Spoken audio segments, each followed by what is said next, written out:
60 में से 1/3 यानी तकरीबन 30% हम लोगों को पार्टी से निकाल रहे हैं। हम उनको आज शोकस दे रहे हैं और अगर उन्होंने हमें रिस्पॉन्ड ना किया, हमें मुतमईन ना किया, हम इनको पार्टी से निकाल रहे हैं और उसके बाद हम इनके नाम नैब को भी देंगे। तो कोई भी पार्टी ने आज तक ऐसा फैसला नहीं किया और स्पेशली इलेक्शन से इतना पहले। लेकिन हमने ये फैसला किया, हमने कहा कि जितना भी हमें नुकसान हो, हम आगे से ये नहीं देखेंगे कि लोग पॉलिटिक्स में आते हैं, लोग इनको हमारी पार्टी के कारकुन इनमें से कई लोगों को जिताया जो कभी जीत ही नहीं सकते, तसव्वुर भी नहीं कर सकते थे जीतने का, और उन्होंने उस हमारे वर्कर को, उन वोटर्स को जो नुकसान पहुंचाया अपनी वोट बेच के। हमने ये फैसला किया था कि जो भी हमें नुकसान हो पार्टी को, हमने इनको नहीं छोड़ना। 4-4 करोड़ रुपया ऑफर किया गया, लिए लोगों ने 4 करोड़ रुपया। कितने लोग हैं जो कि आम घरानों से हैं जिन्होंने 4 करोड़ रुपया नहीं लिया। तो मैं आज उनको भी ख़ास, जो हमारी पार्टी में, उनको मैं ख़ास खराज तहसीन पेश करता हूं और उनको दाद देता हूं। अब मैं ये आपको नाम पढ़ के बताने लगा हूं, लिस्ट दे देंगे, ये लिस्ट आप में डिस्ट्रीब्यूट भी कर देंगे। जो हमारी ख्वातीन रिजर्व सीट्स पे जिन्होंने अपनी वोट बेची, उसमें हैं नरगिस अली, दीना नाज, नागीना खान, फौजिया बीबी और मुझे अफसोस से कहना पड़ता है नसीम इहाद, जो कि हमारी शुरू से मेंबर रही हैं। जो मेल्स जिन्होंने अपनी वोट बेची पीटीआई के, जो हमारे मेल मेंबर्स थे, सरदार इदरीस, उबैद मायर, जाहिद दुरानी, अब्दुल हक, कुर्बान खान, अमजद अफरीदी, आरिफ यूसुफ, जावेद नसीम, यासीन खलील, फैसल जमान और समी अलजई, जिन्होंने हमें ज्वाइन किया और वोट बेची। मिराज हमायूं रिजर्व सीट पे थी, जो कि हमें अवामी जमहूरी इत्तेहाद के साथ, जो हमारे साथ ज्वाइन किया था, उन्होंने वोट बेची। खातून बीबी एक और बाबर सलीम दूसरे, जिन्होंने हमें ज्वाइन किया था PMLN से और अपनी वोट बेची वजू ज़मान। मैं ये कह रहा हूँ कि हम इंतज़ार कर रहे हैं कि बाकी पार्टीज़ भी कोई कदम उठाएं, क्योंकि हमने पहला कदम उठाया और सबसे ज़्यादा तो नुकसान हमें है। क्या बाकी पार्टीज़ में जुर्रत है, ये इखलाकी कुव्वत है कि वो उनके ख़िलाफ़ एक्शन लेंगे? ना लिया तो हम आपको उनके भी नाम बता देंगे बाद में। आपने देखा पाकिस्तान की हालिया सियासी तारीख में ऐसा वाक़या मैंने नहीं देखा, और well done Imran Khan, thank you.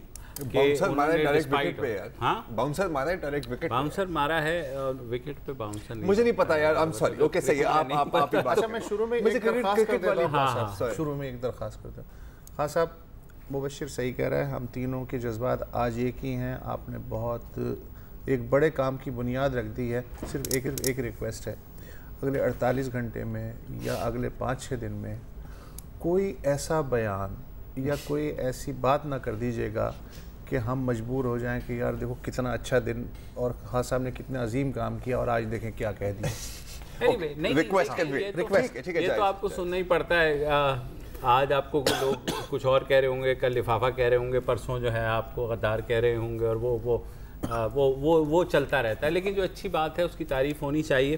खैर जनाब, ये 59 में से जैसे उन्होंने कहा 1/3 मेंबर्स की अपनी कुर्बानी दी है उन्होंने, और इनको शो कॉज नोटिस इशू हुआ है, और ये भी कहा गया है कि अगर ये नाकाम रहे वजूहात बताने में तो इनको ना सिर्फ चार्जशीट किया जाएगा बल्कि ये तो वो कह चुके हैं, जाहिर है नैब में भेजे जाएंगे। तो जो इसमें नहीं था, हाँ जी, इन एडिशन टू दैट, वो ये था कि कोई उम्मीदवार अब PTI के टिकट लेने के लिए पैसे ज़ाया ना करे, इसलिए कि मैं ज़ाती तौर पे देखूंगा कि टिकट की तकसीम किसे और कैसे हो रही है। अगर किसी को पैसे के लेन देन के बारे में पता चलता है, कारकुन को या आम शहरी को, तो एक WhatsApp नंबर मखसूस किया जाएगा कि आप उस पर नाम दे दें और कंप्लेंट कर दें, और उसके बाद फिर हम उसकी छानबीन करेंगे।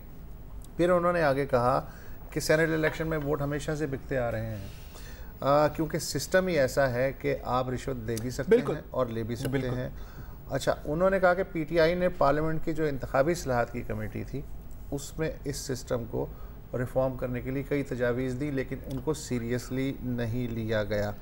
और अब जो नून वाले चीख रहे हैं कि सेनेट के इलेक्शन में धांधली हो गई, तो भाई क्या उन्हें 30 साल में पहली बार पता चला है? ये मतलब देखें ना। अच्छा, रज़ा रब्बानी का थोड़ा सा फ़र्क है इस बयान इमरान खान के बयान से। उन्होंने कहा कि जो इलेक्टोरल रिफॉर्म कमेटी थी उसमें ये तजावीज़ आई कि किस तरह रिफॉर्म किया जाए जी।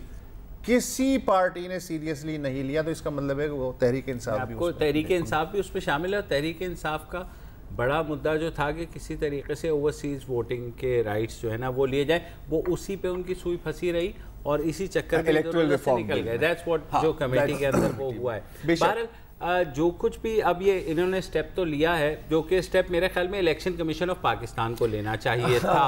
पाकिस्तान में अगर आज़ादाना एक आज़ाद इलेक्शन कमीशन हो, लेकिन उसने तो कहा था कि आ जाओ हमें बताओ। हाँ, वो तो जाहिर सी बात है सर, वो चोरी की रसीद तो कोई नहीं देता ना। तो इलेक्शन कमीशन का बहुत एक आसान तरीका है कि अगर आपके पास सबूत है तो आ जाएं। मतलब इलेक्शन जब अगर तमाम जमातों की होनी चाहिए, इन्वेस्टिगेटिव पावर्स भी कुछ के साथ भी होनी चाहिए, इलेक्शन कमीशन खुद करे ना।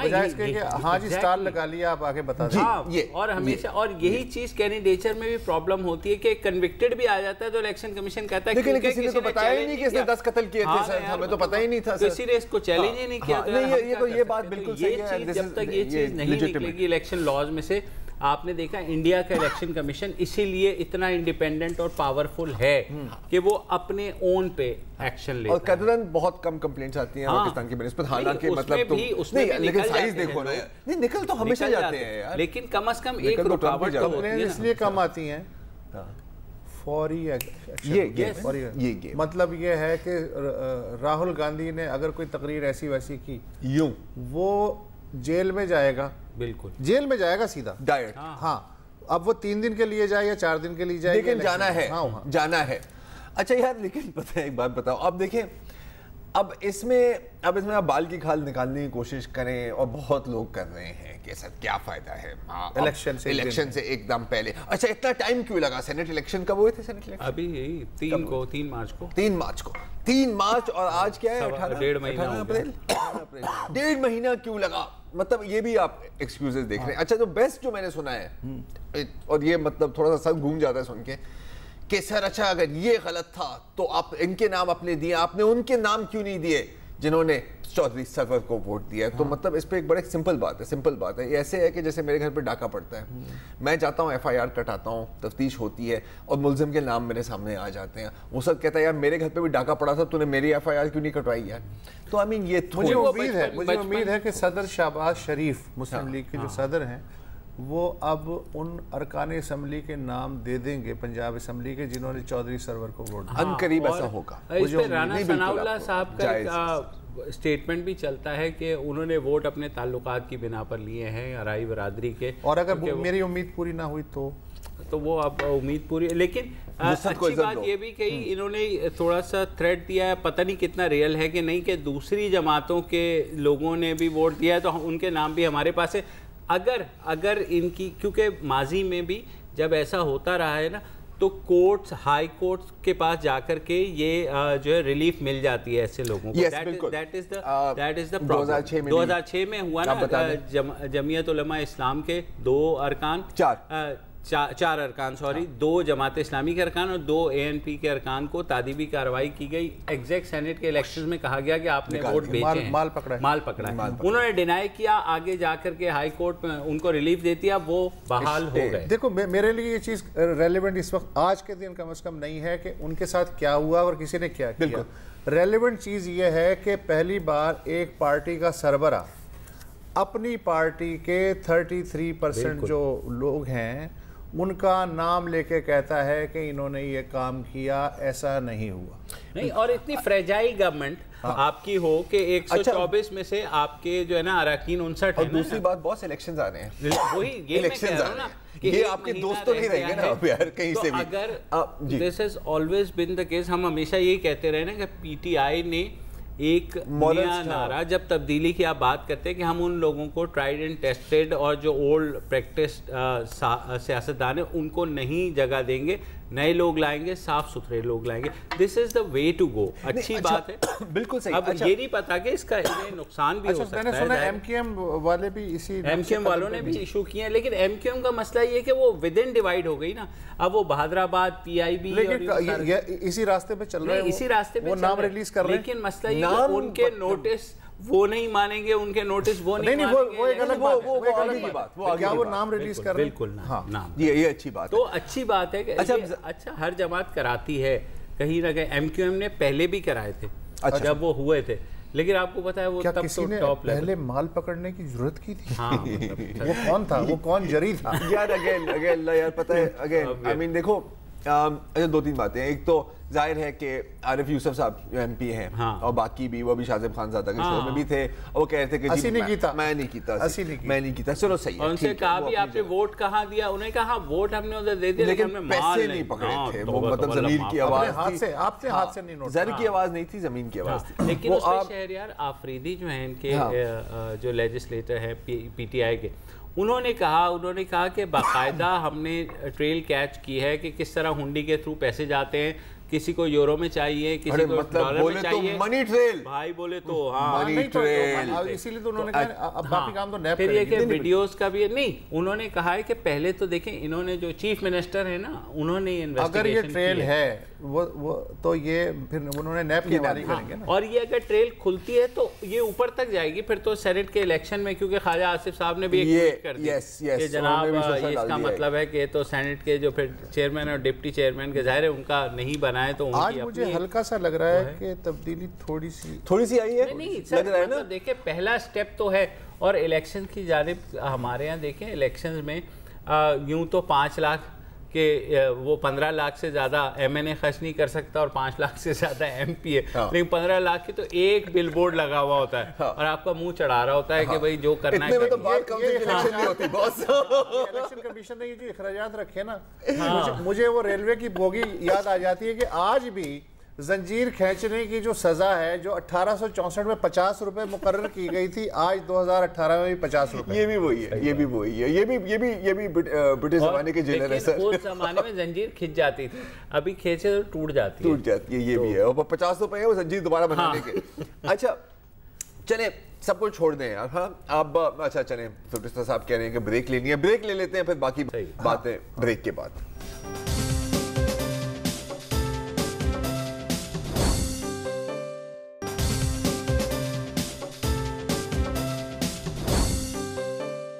Welcome back. और अच्छा अब ये जो बातें हो रही है ना, एक क्रिटिसिज्म तो मैंने दी बताई आपको ना कि यार चौधरी सरदर्द वाली, दूसरी ये है कि जी ये तो यार एक सारा ड्रामा है, टोपी ड्रामा है, आई वॉश है, क्योंकि इन लोगों ने तो वैसे ही पहले से ही पार्टी से हट जाना था और इनके तो कोई फ़ायदा ही नहीं था, इनको वैसे ही निकालने के चक्कर थी और इन पर कोई इल्ज़ाम नहीं है सच। अगर ये बात सच भी है तो सर फिर तो ये पॉलिटिकल मास्टर स्ट्रोक खेली है ना सर, और पॉलिटिक्स का नाम ही है दिखाना, ऑप्टिक्स और आई वॉश करना। तो आई वॉश बंदा करे तो अच्छी करे, और अगर ये भी है, अगर फर्ज करने के कोई इसमें हॉर्स ट्रेडिंग की गेम ही नहीं है, it is a political master stroke. मैं उसको सिनिकली भी अप्रिशिएट कर सकता हूं। और अगर ये कोई आदर्श आइडियलिज्म या ईमानदारी का मुजाहरा है तो हमें इतना माशरे में करप्शन हो चुकी, इतनी कालक है कि हमें इस तरह की चीज भी बहुत बड़ी चीज नजर आती है और हम हकबजाने में ना बिल्कुल करने में हालात इतने दिगरगुन। लेकिन इसी पाकिस्तान में शुरू के जो 35 साल थे उसमें इस तरह की खबरें आना कोई ऐसी बहुत बड़ी बात नहीं समझी जाती थी, बल्कि ये असेंशियल था कि अगर कोई लीडर है तो फिर इसी तरह बिहेव करेगा। कैफे ग्रैंड जो है मेट्रोपोल के सामने, वहाँ आज तक एक छोटा सा सांचा रखा हुआ है डबल रोटी का, ब्रेड का। अच्छा, वो जो नॉर्मल ब्रेड है उसके सांचे से 1/3 है। वो सांचा इसलिए बना था कि गवर्नर जनरल मोहम्मद अली जिन्ना के घर जो ब्रेड जाती थी वो एक नॉर्मल साइज़ की जाती थी, तो फातिमा जिन्ना ने कहा कि हम 2 लोग हैं, हम तो नहीं खा सकते इतनी, तो ये ज़ाया जाती है। तो कैफे ग्रैंड वालों ने स्पेशली उन दोनों बहन भाइयों के लिए छोटी ब्रेड का सांचा बनाया था, नहीं ताकि पैसे गवर्नमेंट ऑफ पाकिस्तान के ज़ाया ना हो। 1 2 लियाकत अली खान, आप कोई भी सवाल उनके बारे में उठा सकते हैं, ये हुआ वो हुआ। जब वफात है, बैंक बैलेंस कितना था? 4,000 रुपये एंड नथिंग एल्स, और वो नवाबजादा था। अच्छा, नाजिमुद्दीन, गुलाम मोहम्मद ने जब बतौर गवर्नर जनरल इन्हें निकाला है, ज़ाती घर नहीं था।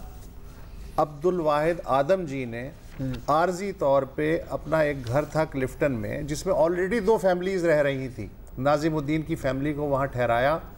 1 महीने बाद PCHS में किराए का घर मिला, वहाँ गए, वहाँ टेलीफोन नहीं था। इन्होंने दरख्वास्त दी GM टेलीफोन को कि हमारे घर टेलीफोन नहीं है, तो सिर्फ इतनी फेवर की कि 1 हफ्ते के अंदर टेलीफोन आ गया, जहां उस ज़माने में कई साल लगते थे। अच्छा, अब मुझे याद नहीं है कि वो गवर्नर जनरल आज़म ख़ान थे या उनके बाद के मुनिम ख़ान थे, ईस्ट पाकिस्तान के गवर्नर। अचानक कॉल आई कि आपको हम हटा रहे हैं, रिज़ाइन कर दीजिए। ये उठे, ब्रीफ केस उठाया, नीचे आए, सरकारी गाड़ी वापस की, प्राइवेट सेक्रेटरी को कहा टैक्सी बुलाओ। उसने कहा आप एंटाइटल हैं, घर तक कम से कम छोड़ा जा सकता है आपको, कहने लगे नो। उसके बाद अचानक टैक्सी में बैठे, फिर कुछ याद आया, अंदर अपने कमरे में गए, पेन निकाला, स्याही दान निचोड़ी और फिर पेन रखा अपनी जेब में, और फिर टैक्सी में बैठ के गवर्नर साहब जो हैं रवाना हो गए।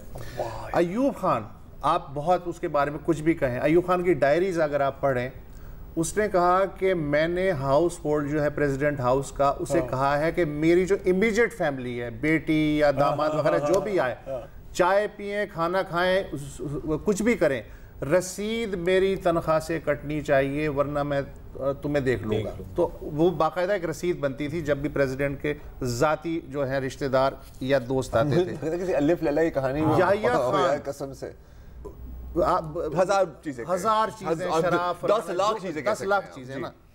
जब सस्पेंड हुआ, बरतरफ हुए, हार्ले स्ट्रीट में अपने बड़े भाई के घर में थे, वहीं इंतकाल हुआ।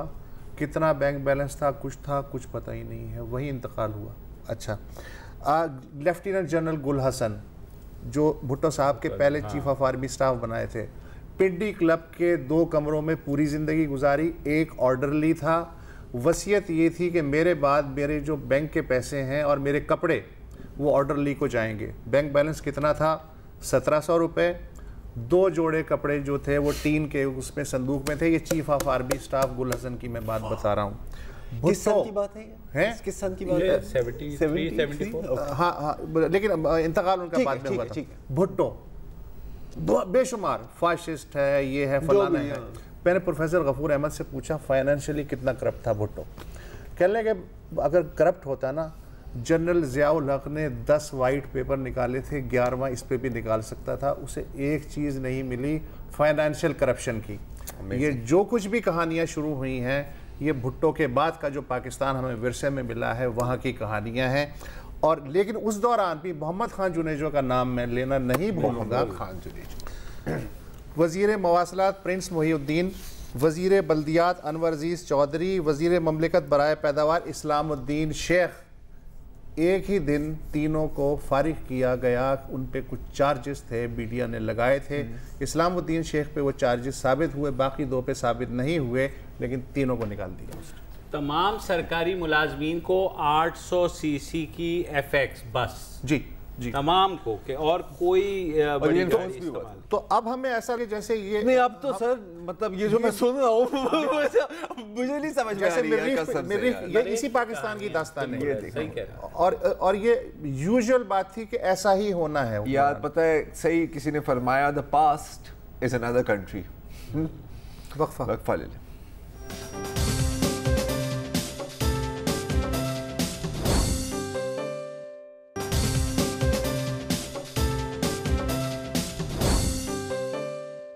Welcome back.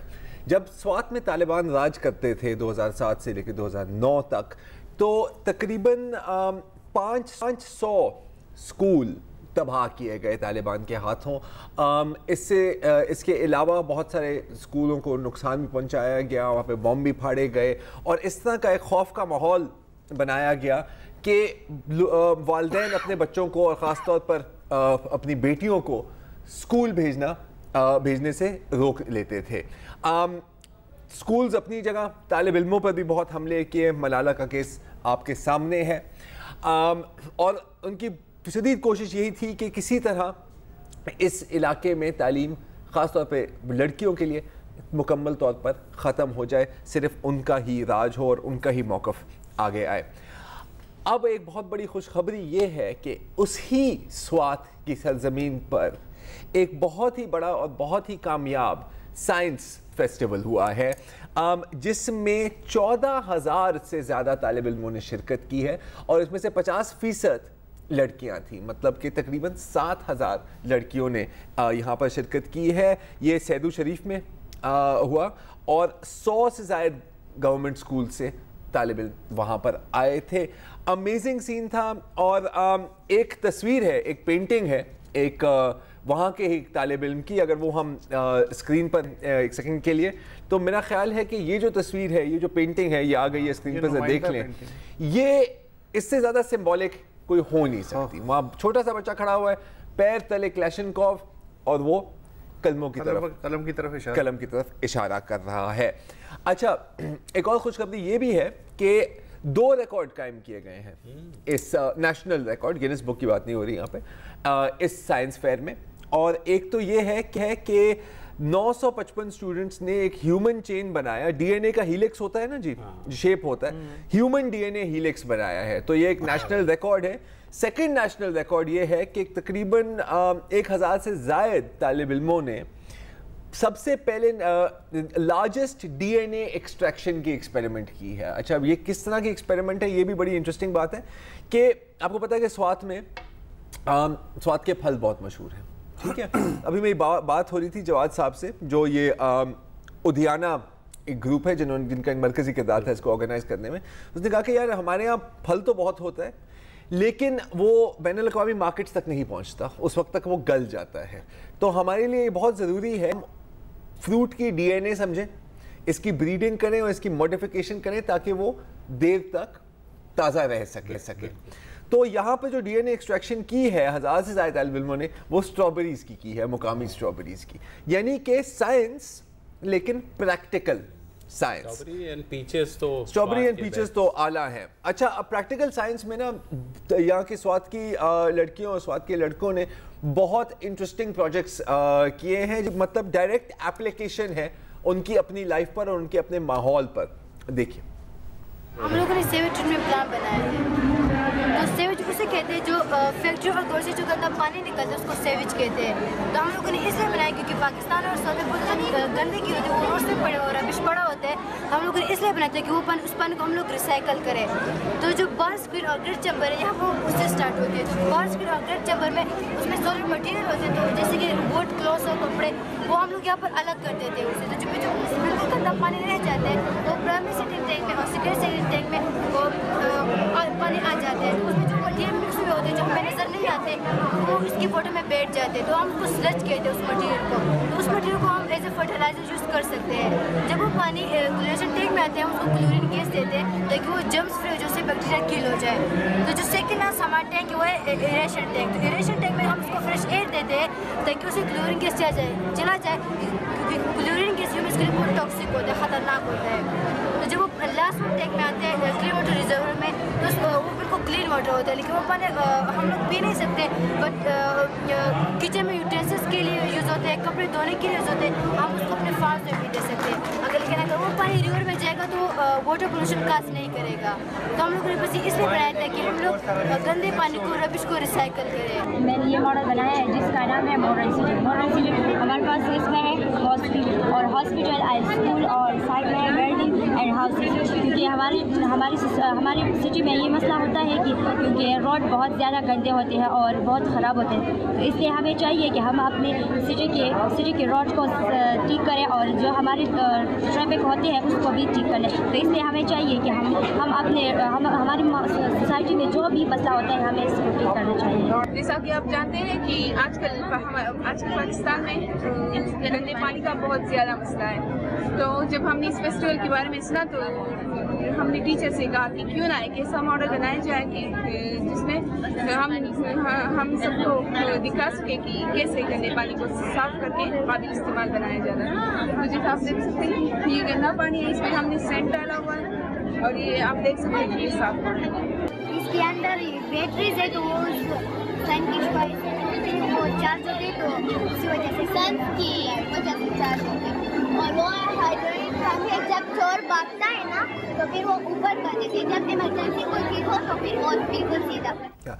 Mobile phone video है, ऑडियो का थोड़ा सा मसला है, लेकिन आप प्रोजेक्ट्स देखें, सुएज ट्रीटमेंट, अर्बन प्लानिंग, एक और ग्रुप था जिन्होंने एक मिनिएचर फर्नीचर डिजाइनिंग मशीन बनाई और कहा कि जी अगर इसको आप बड़े पैमाने पे बनाए या इसका बड़ा स्केल का मॉडल बनाए तो हम ये कारोबार शुरू कर लेते हैं। एक और लड़की थी, उसने एक प्रोजेक्ट बनाया कि ये जो स्ट्रीट की लाइट होती है, हाँ ये आपको पता है दिन दिहाड़े भी ऑन होती है, तो उसने एक लाइट सेंसिटिव उसके अंदर मीटर लगाया है कि जब अंधेरा होता है वो खुद ही ऑन हो जाती है, जब लाइट होती है वो खुद ही ऑफ हो जाती है। अब आप सोचें कि हम रो रहे होते हैं ना यार बिजली बिजली बिजली बिजली, हाँ अच्छा अब ये तो सारी लड़कियां ही थी ना, ऐसा नहीं, इसका ये मतलब नहीं है कि लड़के बहुत ज्यादा पीछे हैं। छोटा सा बच्चा है यार, उसने तो दिल जीत लिया यार, वो मतलब देखिए वो क्लिप। हाँ। अच्छा आपने नहीं देखी, मैं आपको दिखाना चाहता हूँ, उसे बच्चे वाली क्लिप चलाएं प्लीज। मेरा नाम अनवर अली है सर, मैं GHS कंबा स्कूल में पढ़ता हूँ, मेरा ताल्लुक रहीमाबाद से है सर। मैंने घर के टीवी का रिमोट तोड़ा है सर, इसलिए मैं एक कार बना, ये पीछे भी चलती है सर। इसने क्या किया है, इसने क्या किया है कि अपने घर का जो टीवी का रिमोट था, हाँ उसको तोड़ दिया इसने, ठीक है, मतलब टेक अपार्ट करके, और इसके वालिदैन है, उसने कहा कि क्या कर रहे हो तुम, तो उसने कहा कि जी मैं एक रिमोट कंट्रोल गाड़ी बना रहा हूँ, तो उन्होंने कहा कि फिर सही है, पहले इसको कुट पड़ने वाली थी बेचारे को, लेकिन अब ये बच गया है। ये सब कुछ जो आपने दिखाया ना स्वात के बच्चों का, मुझे इसलिए हैरत नहीं है कि स्वात में 125 साल से बच्चों की तालीम और 100 साल से लड़कियों की तालीम जारी है। जो भी वाली स्वात आया उसकी फर्स्ट प्रायोरिटी थी नई नस्ल की एजुकेशन, और हमसाया जो रियासत थी दीर, उसमें अगर कोई लड़का तालीम के लिए जाना चाहता था तो उसको फिजिकल सज़ा मिलती थी। ये फर्क पड़ता है। हम एक वक्फा ले लेते हैं और फिर आगे बात करते हैं।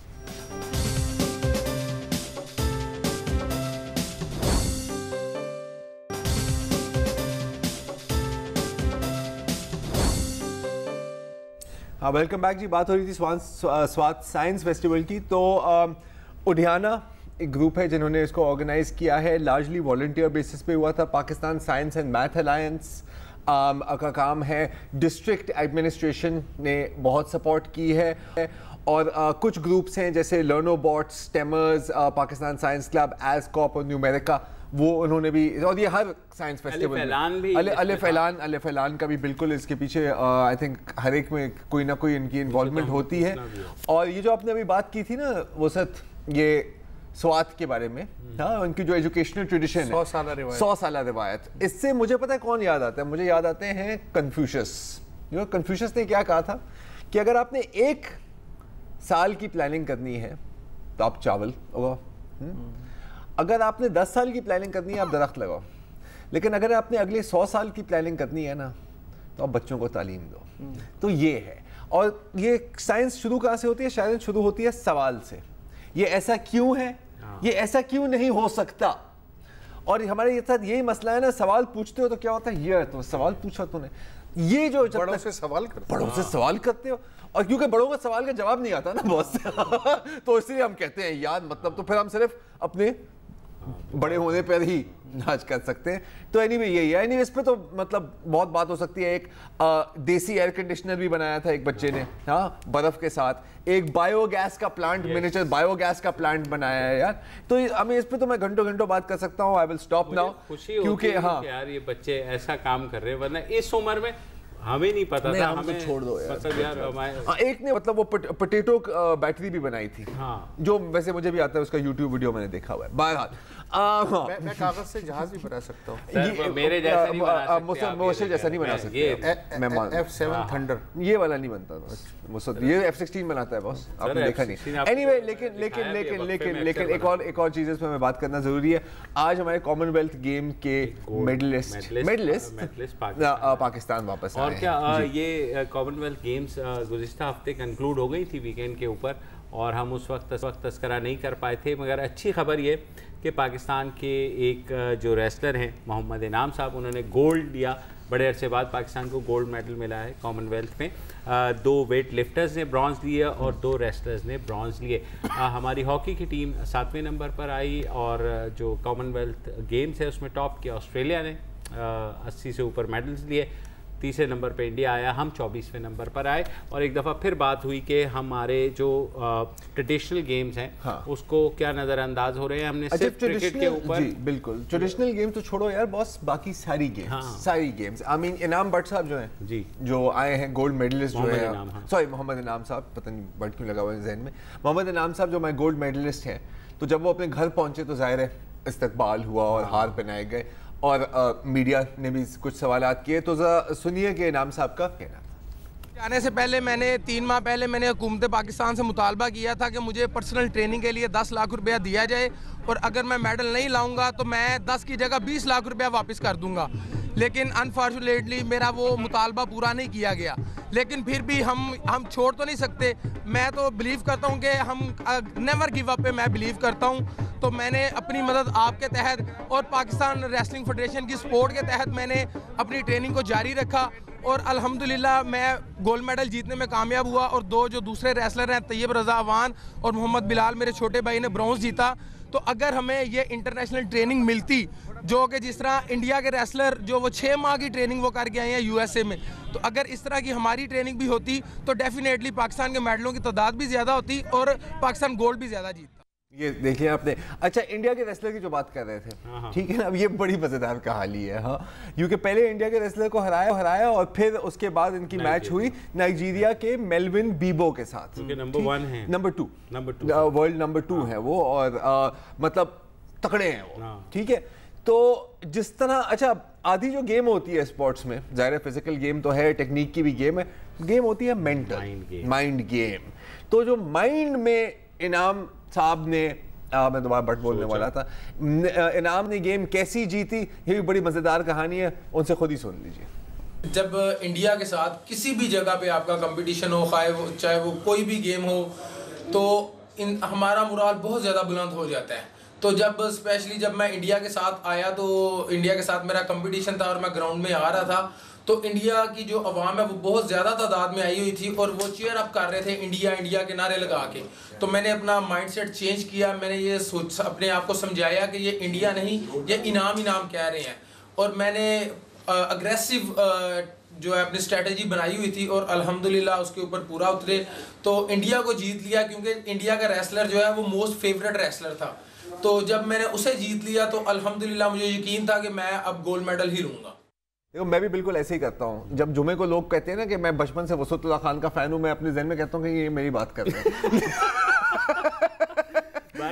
I will win the mental game यार। ये है, ये थे तो मोहम्मद इनाम, यानी इनाम ज़रा हटके, जो ना सिर्फ नाम के इनाम रहे बल्कि मुल्क के लिए भी एक इनाम लेके आए और बहुत इनकी तारीफ भी हो रही है। इनके अलावा जो जिन लोगों ने ब्रॉन्ज जीते हैं 4, उनका भी तस्करा ज़रूरी है। तलहा तालिब, इन्होंने वेट लिफ्टिंग की जो 62 kg की कैटेगरी है उसमें ब्रॉन्ज जीता। मोहम्मद नू दस्तगीर भट्ट, इन्होंने वेट लिफ्टिंग में 105 kg में ब्रॉन्ज जीता। मोहम्मद बिलाल रेसलिंग में उन्होंने ब्रॉन्ज जीता और तैयब रज़ा रेसलिंग में इन्होंने जीता। और मैं आपको बताऊं कि इन दोनों वेट लिफ्टिंग फेडरेशन और जो हमारी रेसलिंग फेडरेशन है, शायद उनका सालाना बजट भी 1-8 मिलियन से ऊपर नहीं है, जो कि वो भी तनख्वाहों में चला जाता है। इन बेचारे जो हमारे मेडल लेकर के आए, हो सकता है इसके बाद शायद थोड़ी सी तवज्जो हो जाए, क्योंकि बाकी चीज़ों में हम नीचे जा रहे हैं। मतलब हॉकी में तो हम 7वें नंबर पर आए। हाँ नहीं, लेकिन मुझे इसकी खुशी है कि हॉकी में हम 7वें नंबर पे आए, पहले तो हम 10वें नंबर पे भी नहीं थे। हाँ वो तो ये भी तब्दीली है, ये भी तब्दीली है। ये तो कॉमनवेल्थ है, ओलंपिक्स नहीं है। अभी ओलंपिक्स आगे आएगा। और वो जो है इनाम के लिए बड़े खासे प्रोस्पेक्ट्स हैं कि जी अल्लाह करे वो ओलंपिक्स में भी हमारे नहीं इंशाल्लाह इसको कामयाबी मिलेगी। लेकिन मेरा ख्याल अब हुकूमत पाकिस्तान 10 लाख दे देगी। अब दे देने चाहिए सर, दे देने चाहिए सर। ना करे सर, हुकूमत पाकिस्तान इस वक्त इलेक्शन मोड में है, आपको नहीं लगता? ये देखें, Pakistan Olympic association, Pakistan sports board का काम है, वो ख़ुद तो करोड़ों के बजट लेते हैं, लेकिन नीचे इन स्पोर्ट्स के लोगों तक नहीं पहुंचता। उनके आपस में धड़े भरे हुए हैं ओलंपिक एसोसिएशन। और नहीं तो क्या। बहरहाल ये बातें तो चलती रहेंगी। आज के लिए हमारा शो, लेकिन वेल डन इनाम साहब and well done everybody else and well done children of Swat. आज के लिए इतना ही, खुदा हाफिज़।